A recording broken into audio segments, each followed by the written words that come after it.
It's Phil Lindemann with your Krystal 93 News at 5 from Luna Lending.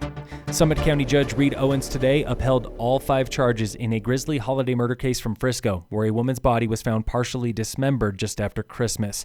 An autopsy found the victim was strangled to death. The suspect is her one-time boyfriend, Luis Mendez Hernandez. They share an infant son.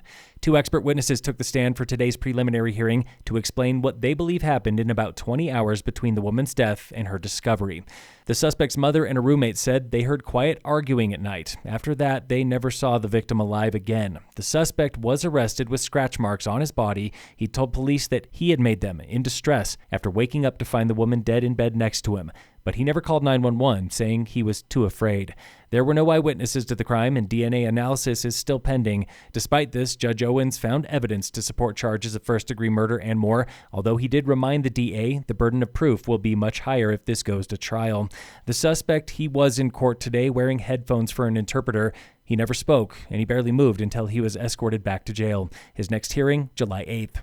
Today we hear from another winner with the annual Summit Rotary Writing Contest. Young poet Ballad of Rockne competed in the student category, submitting a heartfelt tribute to his grandfather, 93-year-old Sigurd Rockne, co-founder of Breck Ski Area. With only broken English and $50, he was called by Stein Erikson to teach skiing. To America, he is an immigrant, but to me, a human being. In his poem titled The Ballad of Sigurd Rockne, the young Rockne reflects on 3 generations of his family growing up in Breck. He's a pretty quiet guy, but when I read it to him, he's like, great job, thank you. Him and my grandma, they just loved it. Young Roland loves the sound of poetry. I like how they are more like songs and have rhythm and rhyme. And he left us with advice for other young poets. What's the worst that can happen? Nothing, really. Big thanks again to Summit Rotary, Luke Vidic at Summit Library, and every local writer who competed this year. We hope to see you again next year.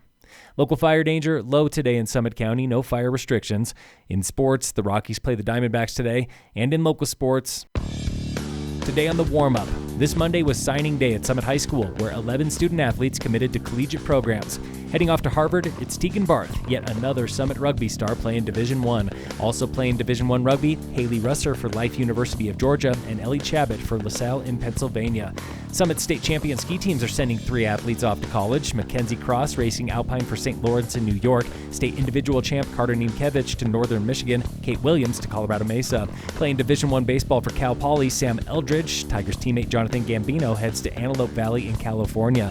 Kane Steinweg, he joins the track team for Westmont in California. Polly Gledhill plays volleyball for Chatham in Pennsylvania.